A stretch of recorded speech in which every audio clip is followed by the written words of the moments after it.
prions. Seigneur notre Dieu, nous te rendons grâce ce soir pour cette opportunité que tu nous donnes de venir dans ta maison et d'écouter la parole. David avait dit en son temps, je suis dans la joie quand on me dit allons à la maison de l'Éternel. Lui qui était un grand roi. Les grands rois passent des moments dans les boîtes des nuits, dans des endroits sales, pour s'égayer. Mais lui avait compris qu'il y avait quelque chose de spécial dans la maison de Dieu. Il a dit, un jour dans tes parties, valait mieux que 1000 jours ailleurs. Et nous avons compris cette même révélation ce soir. C'est pourquoi nous avons tout laissé. Nous avons tout abandonné pour venir dans ta maison. Ne nous laisse pas rentrer tel que nous sommes venus. Laisse que quelque chose de spécial puisse arriver dans nos vies. Accorde-nous une expérience avec toi ce soir. Bénis la parole qui sera lue. À toi la gloire et l'honneur au siècle des siècles. Nous disons Amen. Prenons nos Bibles dans Matthieu au chapitre 15.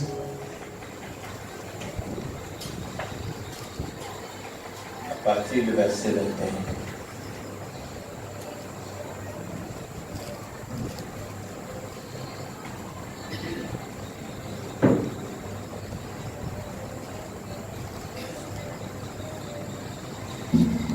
Matthieu 15, 21. Jésus étant parti de là, se retira dans les territoires de Tyr et de Sidon. Et voici une femme cananéenne qui venait de ces contrées lui cria, « Aie pitié de moi, Seigneur, fils de David, ma fille est cruellement tourmentée par les démons. » Il ne lui répondit pas un mot, et ses disciples s'approchèrent et lui dirent avec instance, « Renvoie-la, car elle crie derrière nous. » Il répondit, « Je n'ai été envoyé pour brebis perdues de la maison d'Israël. »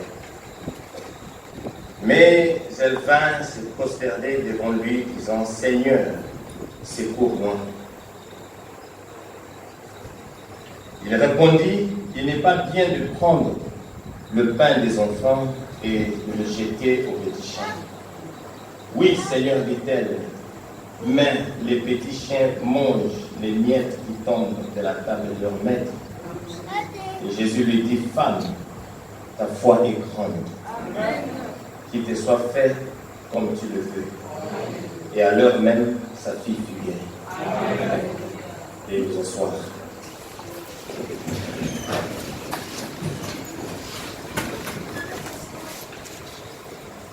Amen.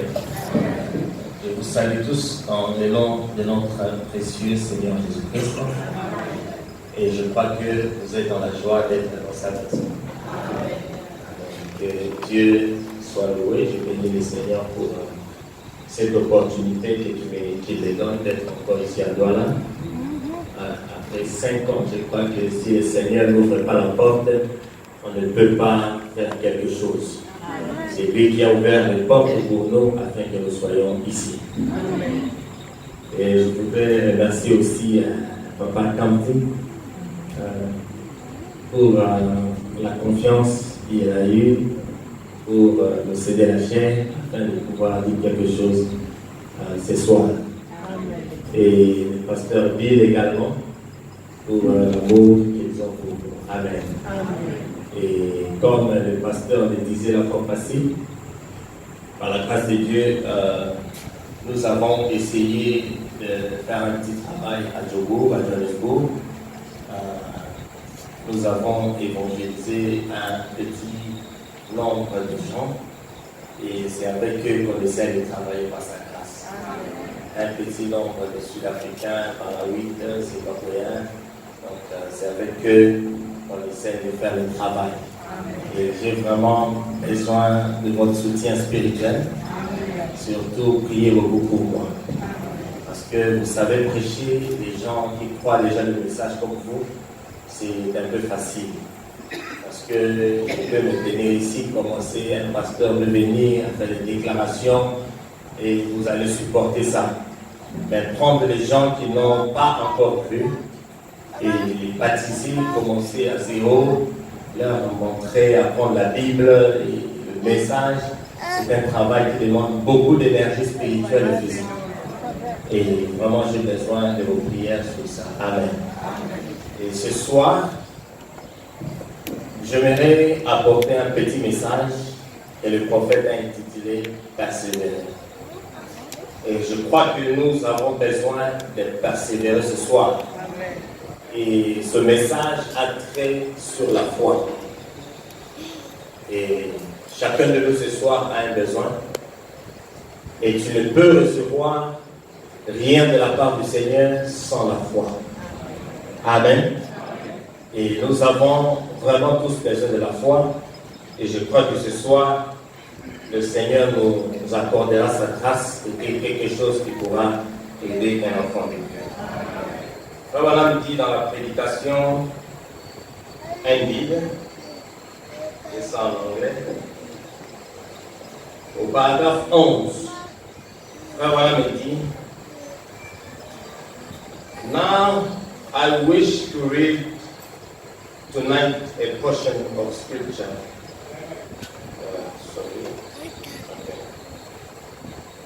A portion of scripture found over in the book of Saint John. Maintenant, j'aimerais lire une portion de l'écriture qui se trouve dans le livre de Saint Jean. Now, these little scriptures that we read and refer to are to give us a basic for what we are trying to say. Voilà, dit ces écritures que nous lisons nous servent d'une fondation, d'une base pour ce que nous voulons dire. And always I have never one time, as I ever remember, of ever coming to the pulpit to try to just say something to be saying. Je sais que le Cameroun c'est un pays bilingue. Vous comprenez, non? Amen. Il dit que I have never one time, je n'ai jamais essayé un moment, as I ever remember, si je me suis jamais rappelé, of ever coming to the pulpit to try to say something to be saying. Je ne suis jamais monté du haut de la chair juste pour essayer de dire quelque chose pour le plaisir de le dire.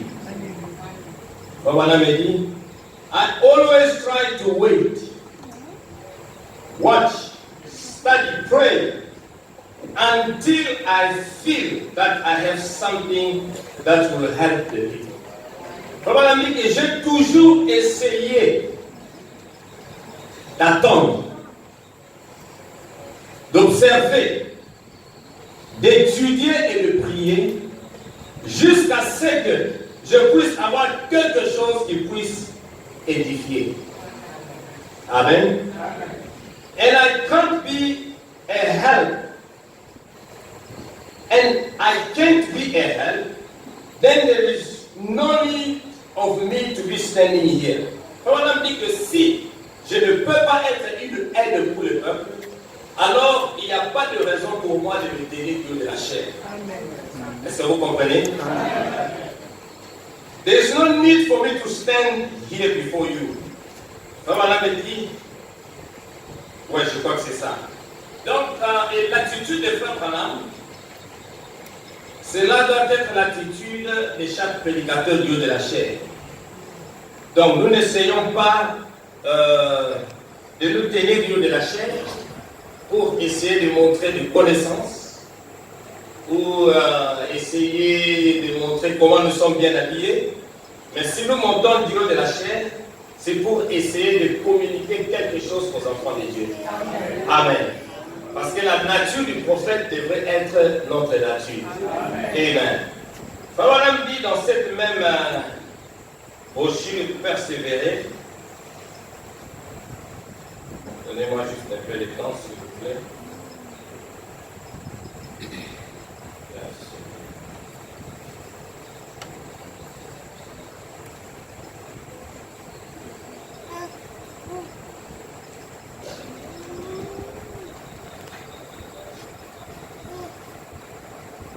persévérer le 29 juillet 1962. On a dit quelque chose.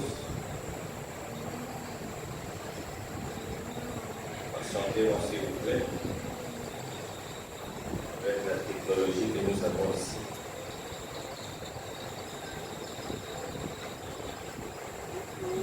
Nous devons faire des brochures comme le pasteur l'a dit. Amen. Voilà, on dit au paragraphe 24. J'aimerais prendre un texte pour utiliser un mot. Persévérer. Et le mot persévérer veut dire persister. Voilà, on dit que Webster dit que persévérer, Webster c'est un dictionnaire. Il dit que persévérer veut dire persister en poursuivant un but. Amen. Persévérer veut dire persister en poursuivant un but. C'est-à-dire essayer de faire quelque chose et être persistant sur la chose que tu fais pour devenir persévérant. Amen. Il dit que persévérer, c'est persister. C'est-à-dire, tu ne peux pas persister si tu n'as pas un but dans ta vie. Et c'est ce que l'homme de Dieu nous a parlé ici le mardi. Le but de notre existence. Et je verrai par la grâce de Dieu aller dans le même sens. On avait dit que persévérer, c'est persister. Et tu ne peux pas persister si tu n'as pas un but ou un objectif que tu poursuis. Amen. Il dit que les gens, le peuple de tous les âges, qui ont essayé de faire quelque chose pour Dieu, qui ont essayé de faire quelque chose pour Dieu, ils ont persévéré. Amen. Et pour cela, Frère Madame me dit, vous devez avoir foi dans ce que vous faites. Amen. Gloire à Dieu. Vous ne pouvez pas persévérer dans une affaire si vous n'avez pas foi dans ce que vous êtes en train de faire. Et c'est le but pour lequel beaucoup de gens échouent. Amen. Et la Bible dit dans 1 Timothée, au chapitre 4, au verset 1, la Bible dit que dans les derniers jours, il y aura des temps difficiles. Et quand je venais ici à l'église, surtout ici dans nos pays africains, nous voyons réellement ce que la Bible dit, il y aura des temps difficiles. Amen. Et les temps sont vraiment difficiles. Pour arriver à l'église, il faut prendre 1 heure du temps, alors que c'est une distance de 30 minutes ou de 10 minutes. Pourquoi il y a des embouteillages et ça donne des nerfs dans la tête? Et Amen. Ce sont vraiment des temps difficiles. Amen. Et la Bible dit, à cause de ces choses, beaucoup de gens abandonneront la foi. Gloire à Dieu. Les gens abandonneront la foi. Vous savez, je suis habitué à prêcher avec un interprète, je me sens comme si je suis vide ici. Amen. Je sens comme si je suis en train d'attendre quelqu'un. Donc, je suis habitué à prêcher en anglais, on m'interprète en zoulou. Donc, en français, là, c'est comme si je fais un discours. Amen. Mais je crois que le Seigneur m'aidera. Gloire à Dieu.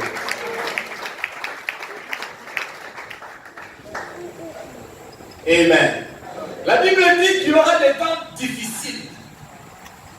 Et ces temps difficiles, nous pouvons voir ça surtout chez nous, comme je l'ai dit ici. Ce n'est pas facile de vivre les choses que nous voyons aujourd'hui. Et à cause de ces choses, beaucoup de gens abandonneront la foi.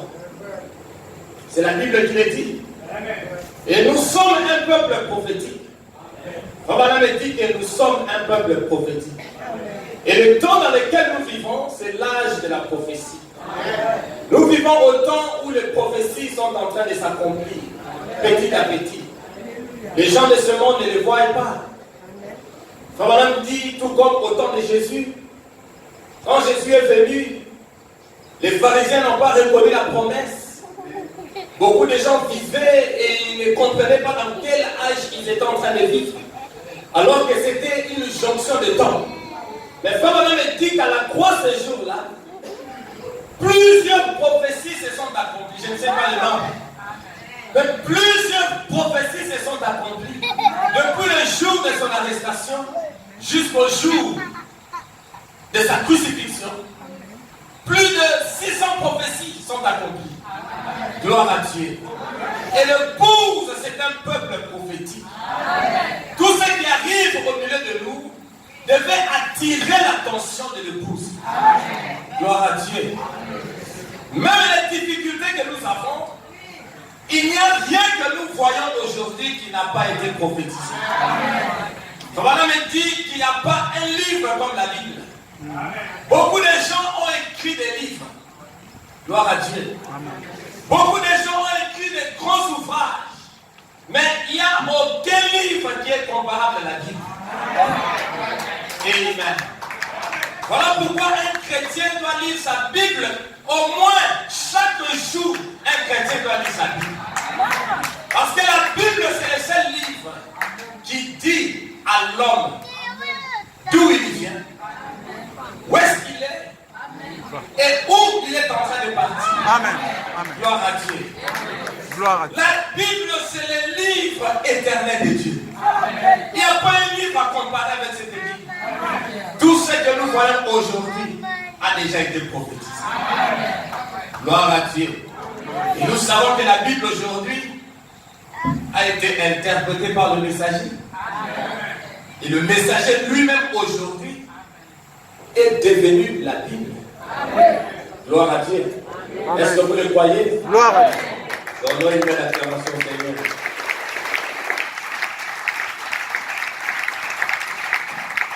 La Bible dit qu'il y aura des temps difficiles. Et beaucoup, à cause de cela, ils vont perdre la foi. Et qu'est-ce que la foi? La foi, c'est Christ. Ils vont perdre la foi. Tu ne peux pas perdre quelque chose si tu ne l'avais pas avant. Amen. La Bible dit qu'ils perdront la foi. C'est-à-dire qu'ils avaient eu une fois la foi. Amen. Et la foi, ce n'est pas des mots. La foi, ce n'est pas des lettres. La foi, c'est Christ en vous. Amen. La foi, c'est une révélation en vous. Et la révélation, Frère Madame le dit dans Christ est le mystère de Dieu révélé, que la foi, c'est ça même la nouvelle naissance. Or, beaucoup de gens, aujourd'hui, n'ont pas la foi. Amen. Beaucoup perdront la foi, mais beaucoup aujourd'hui n'ont même pas cette foi. Beaucoup ont l'espérance. Amen. Ils ont l'espérance au lieu de la foi. Tu avais une fois reçu cette foi dans ton cœur. Tu as reçu Christ dans ton cœur.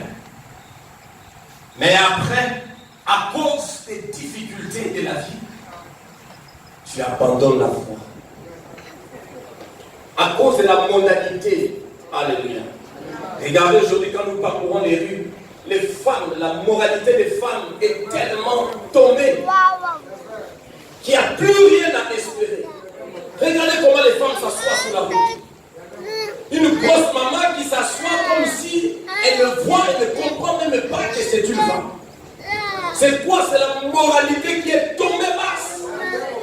Amen. Et il n'y a plus rien à espérer dans ce monde si ce n'est le départ de l'épouse. Les gens abandonneront la foi. Amen. Et c'est pourquoi, à cause de cela, nous devons être persistants. Nous devons persévérer dans la foi. Gloire à Dieu. Frère Branham n'a pas prêché pour prêcher. Comme il a dit dans un guide, je ne prêche pas pour prêcher. S'il a prêché le message persévérer, c'est parce qu'il savait qu'il y aurait un peuple dans le besoin. Amen. Et nous avons besoin de persévérer dans cette foi. Et dans Matthieu 24, Jésus a dit, à cause des difficultés, et comme l'iniquité se serait accrue, l'amour du plus grand nombre se refroidit. Alléluia. Autrefois, quand nous avons commencé le message, quand nos anciens ici ont commencé avec le message, les gens étaient zélés de venir à l'église. Même en notre temps, quand nous avions l'âge de 12 ans, 14 ans, on était zélés de venir à l'église, de venir passer des moments de prière à l'église. Déjà à cet âge-là. Un jour, j'observais la fille de ma grande sœur à Johannesburg. J'ai dit, tu as quel âge? Il dit, j'ai 13 ans. J'ai dit, ah, moi, à l'âge de 14 ans, j'ai commencé déjà à chanter. Je me tenais déjà à l'église. Et j'ai chanté le mystère. J'ai chanté Dieu dans la chair humaine. À l'âge de 14 ans. Mais vous regardez les enfants aujourd'hui, ils ne sont même pas là. La parole de Dieu ne les intéresse même pas. On ne pouvait pas venir à l'église sans apporter nos Bibles. Gloire à Dieu. Si je n'ai pas de Bible, je pouvais apporter même une brochure, juste pour combler le vide. Amen. Mais aujourd'hui, parce que l'iniquité s'est accrue, l'amour du plus grand nombre s'est refroidi. Mais la Bible dit, c'est lui qui persévérera jusqu'à la fin. Alléluia. C'est lui qui va persévérer jusqu'à la fin. Celui-là, il sera sauvé. Gloire à Dieu. Celui-là qui va persévérer jusqu'à la fin. La persévérance, c'est persister. J'étais dans un bureau un jour. J'ai regardé au mur. J'ai vu une image d'un homme qui essayait de grimper une montagne. Et c'était une haute montagne. Et on a écrit en bas persistance. Cela m'a inspiré. La persévérance, c'est une endurance. Ce n'est pas facile. C'est pourquoi les hommes ont illustré ça avec un homme qui essaie de grimper. Alléluia. Pourquoi? Parce qu'il y avait un prix à gagner. Il ne pouvait pas risquer sa vie s'il n'y a pas un prix à gagner. Gloire à Dieu. Peut-être qu'il ne pouvait pas être payé pour ça, mais cette photo-là est restée une légende. Les gens payent cette photo pour mettre dans le bureau. Gloire à Dieu. Il y a un prix à payer pour toutes choses. Il devait arriver jusqu'au bout. Et ce n'était pas facile. Gloire à Dieu. Tu es venu ce soir. Je ne connais pas quel est ton problème. Je sais que tu traverses des difficultés. Le pays ne marche pas. Mais c'est lui qui persévérera jusqu'à la fin. Gloire à Dieu.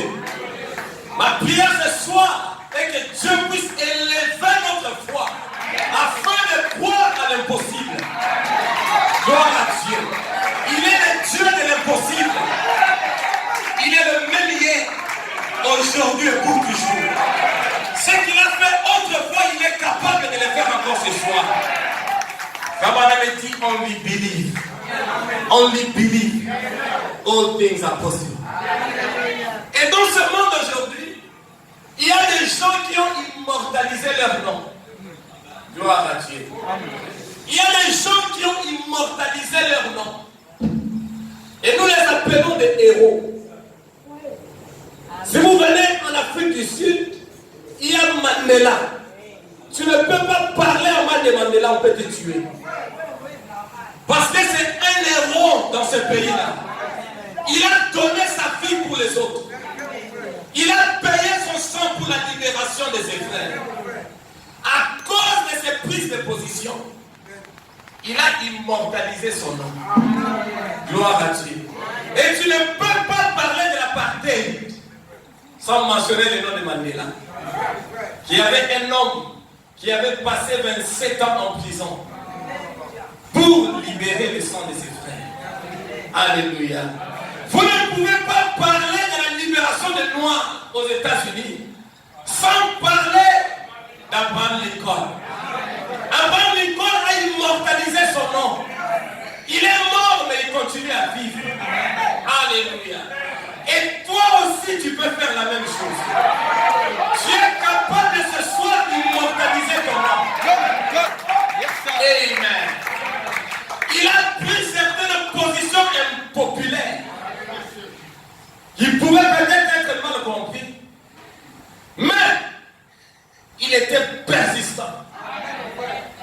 poursuivra un objectif. Alléluia.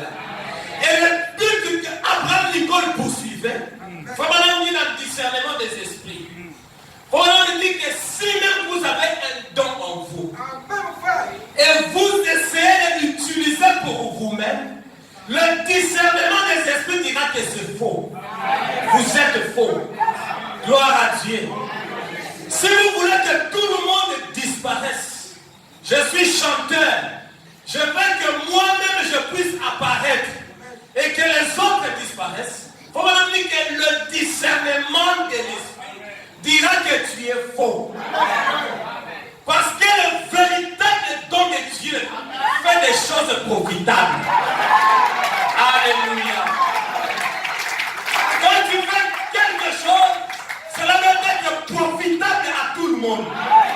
C'est ça la manière d'immortaliser votre nom. Gloire à Dieu. Il y a des gens qui font des choses pour eux-mêmes. Il va prêcher pour lui-même. Il va chanter pour lui-même. Il va travailler pour lui-même.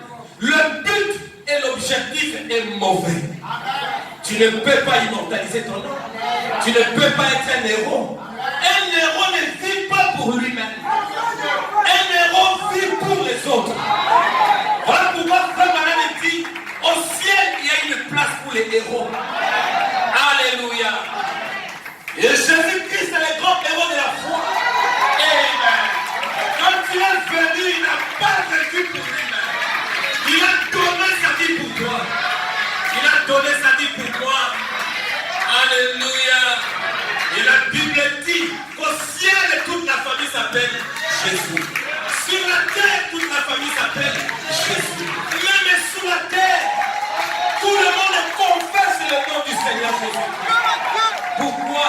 Il est devenu le grand héros des héros. Gloire à Dieu. Merci Seigneur. Comment immortaliser votre nom? Il y a des gens qui sont morts 2 fois. Ils sont morts 1000 fois. Papa me dit un héros ne meurt jamais. Il dit qu'un héros ne meurt jamais. Mais un coward c'est qui? Un lâche, merci frère. Un lâche meurt 10 000 morts. Alléluia. C'est-à-dire que tu meurs 10 000 fois. Mais un héros ne meurt jamais. Amen. Mandela continue à vivre aujourd'hui. Abraham Lincoln continue à vivre. Et je prie que quand je partirai un jour, que je continue à vivre après mon départ. Amen. Voilà pourquoi nous sommes ici. Pourquoi? Pour essayer d'immortaliser notre nom. Quand nous partirons, qu'on dise qu'il a travaillé pour le Seigneur. Malgré tes erreurs, malgré mes erreurs, mais les gens ne verront plus tes erreurs. Ils verront le bon côté de ta vie. Le témoignage. Alléluia. C'est pourquoi tout ce que tu peux faire dans ta vie, c'est donner ta vie pour les autres. Amen. C'est la loi de la bénédiction. C'est cela même la loi de la vie. Gloire à Dieu. Comme on a dit, même la prière. Plusieurs fois nous prions pour nous-mêmes. Nous faisons des prières égoïstes. C'est pourquoi nous ne les recevons pas. Mais comme on a dit, il y a une puissance. Quand tu pries pour quelqu'un d'autre. Gloire à Dieu. Quand tu pries pour ta soeur qui est dans le besoin, oubliant ton propre problème, cela va déclencher une loi. Alléluia. Quand tu pries pour ton frère qui est dans des difficultés, cela va déclencher la loi de la bénédiction. Tu ne comprendras pas ce que tu demandais pour ton frère. Tu as fait tomber cela en double portion sur toi. Alléluia. C'est ça la loi de l'adoption. Si tu n'as pas d'enfant, tu aimes les enfants de ta soeur. Tu la chéris, tu le portes dans tes bras. Cela va casser la stérilité en toi. Alléluia. Gloire à Dieu. Si ton frère a acheté une voiture, tu ne peux pas être jaloux. Tu dois adopter la bénédiction de ton frère. Amen. Et tu ne comprendras pas demain. Ça sera ton tour. Comme nous l'avons chanté. Gloire à Dieu. Cela va casser la pauvreté en toi. Oh mon frère, Dieu n'est pas lié aux circonstances.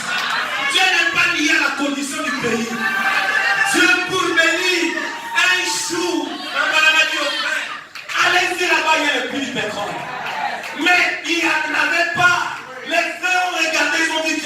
pétrole là-bas. Mais un prophète a dit qu'il y a le puits de Dieu. Allez-y là-bas, vous trouvez. Même aux endroits les plus secs, tu es capable de les créer. Alléluia. Est-ce que quelqu'un peut dire Amen? Il a donné de l'eau dans les déserts. Amen. Il a coupé dans les déserts. Alléluia. Oh mes frères et sœurs, un jour je suis parti en Namibie pour la première fois de ma vie de voir un désert. Je dis à mon ami médecin, je dis mon frère, je comprends pourquoi les enfants d'Israël ont murmuré. Comment dans un lieu comme ceci, comment est-ce qu'ils pouvaient vivre? Je vis le désert, c'est quoi Namibie? Sahara. Frère, il n'y avait que du sable partout. Je dis mais les enfants d'Israël avaient le droit de murmurer quelque part. Mais les dieux d'Israël ne regardent pas aux circonstances. La foi ne regarde pas aux choses visibles. La foi regarde à l'invisible. Alléluia. Est-ce que ce soir tu peux regarder l'invisible? Oui, mon frère, ma soeur. La foi ne regarde pas aux conditions du pays. Glory to God. Il y a des dieux qui pouvaient pouvoir de l'eau dans les déserts. Le problème, c'est la foi. C'est ta foi dans la parole. Gloire à Dieu. Frère Madame me dit aucun prédicateur n'a le don de guérison. Mais le frère ministre, si personne n'a le don de guérison. Frère Madame, le don de guérison se trouve dans le croyant. La chose qui produisait la guérison, c'était la foi dans le croyant. Ce n'est pas le ministre, ce n'est pas le pasteur, mais c'est ta propre foi. Si tu peux croire ce soir, tout est possible à celui qui croit. Et tout est possible à Dieu. Tu donneras un témoignage. Parce que nous ne prêchons pas un Dieu mort. Nous prêchons celui qui vit au siècle des siècles. Ce message, c'est la colonne de feu. Gloire à Dieu. Et tout est sorti de la colonne de feu. Tout ce que nous avons visible et invisible est sorti de cette colonne de feu. Et c'est une preuve. Gloire à Dieu. Si tu n'as pas de femme, ta femme est dans la colonne de feu. Gloire à Dieu. Cette colonne de feu peut créer pour toi une femme. Ça peut créer pour toi un mari. Tu es en train de pleurer. Quand est-ce que je vais me marier? J'ai dépassé l'âge. Tu as dépassé l'âge parce que tu es mécrédit. Si tu crois, frère Branham dit nous sommes des dieux amateurs. Un homme qui a le Saint-Esprit en lui, c'est un Dieu amateur. Tu peux créer ton monde et aller y vivre. Oh mes frères et sœurs, j'ai créé mon propre monde à Johannesburg. J'ai créé une église. J'ai créé une petite famille. Et je vis avec ce petit groupe-là. Je dis à ma femme, chérie, cette écriture est accomplie dans ma vie. J'ai créé une petite famille. Je m'en fous même si les gens m'abandonnent. Si les gens me rejettent. Mais la foi de Dieu en moi, il peut tout faire. Alléluia. Le Dieu que je sers, il est capable de tout faire pour moi. Gloire à Dieu. Amen. Glory be to God. Alléluia. Il est capable de tout faire. Amen. Il peut te bénir ce soir. Si tu peux persévérer. Si tu peux persister. Et la Bible nous parle des gens qui ont immortalisé leur nom. Abraham. Tu ne peux pas parler de la foi sans parler d'Abraham. Abraham mélangeait son nom avec la foi. Gloire à Dieu. Il a dit Dieu sous plusieurs formes. Abraham a dit Dieu comme un Shaddai. Sa vie n'a pas changé. Il a écouté Dieu sous plusieurs formes. Jusqu'à ce qu'un jour, dans Genèse 18, Dieu descend de la chair humaine, incarné dans une chair humaine.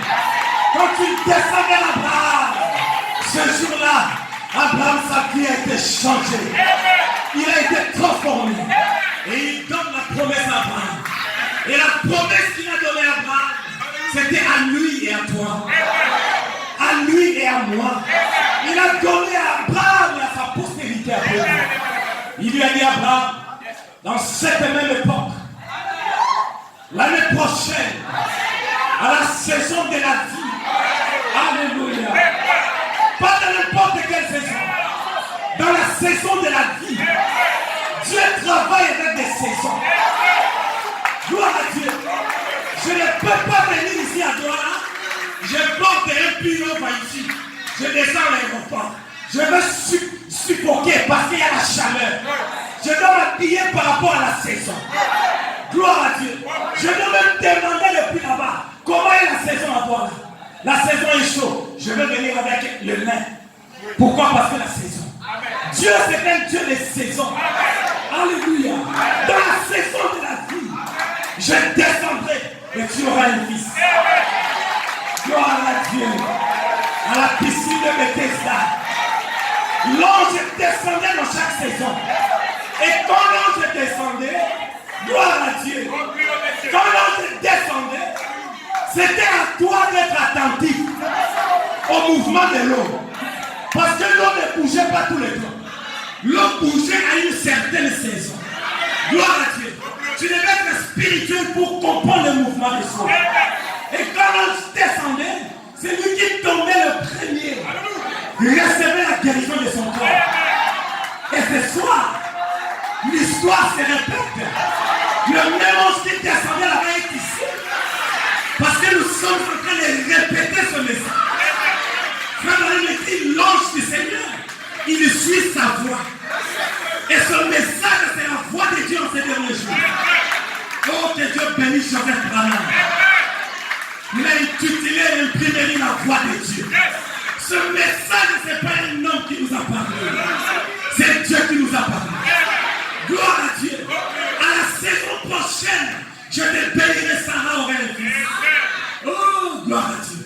Et ce que Dieu a fait avec Abraham, c'était pour nous montrer ce que Dieu fera avec William Branham. Parce que le Abraham de l'Ancien Testament, c'est Branham dans les derniers jours. Est-ce que vous croyez ça? Je vais vous démontrer ça petit à petit. Aujourd'hui, en réalité, nous n'allons plus prêcher la foi d'Abraham. Nous allons prêcher la foi de Branham. Pourquoi? Parce que Dieu nous a révélé dans cet âge ce qu'il ferait dans la vie d'Abraham dans l'Ancien Testament. Abraham, c'était un homme de Dieu. 100 ans. Depuis qu'il s'est marié avec sa femme, il n'avait pas eu d'enfant. Gloire à Dieu. Sarah, depuis sa jeunesse, n'avait jamais eu d'enfant. Mais cela n'a pas empêché d'Abraham de croire. La Bible dit, Abraham le crut. Cela ne lui fut pas imputé à justice. Il a appelé les choses qui n'existaient pas comme si elles existaient. Pourquoi? Il a persévéré. Il a persisté. Toi, tu veux une vie facile. Tu veux que le pasteur te dorlote tous les temps. Tu veux que le pasteur te dise que tu es une bonne brebis tous les temps. Tu dois apprendre à persister dans la foi. Gloire à Dieu. Mais regardez les frères. La Bible dit, Dieu, c'est Dieu qui avait rendu Sarah stérile. C'était pas la volonté de Dieu. Comme notre bien-aimé a prêché sur le maître des maris. Que si cela est la volonté de Dieu, que je puisse aller en enfer. Branham me dit, j'irai en enfer, je dirai oh merci Seigneur. Mais là en enfer, à cause de l'amour que tu as pris position pour Christ sur la terre, l'enfer ne peut pas te recevoir. Alléluia. Mais d'abord, parce que Dieu a dit, va en enfer. Malgré tes bonnes œuvres, va là-bas. Tu obéiras à la voix de Dieu. Gloire à Dieu. Mais Dieu n'abandonne jamais les siens. La Bible dit que le malheur a terre sur le juste. Mais l'Éternel en délivre toujours.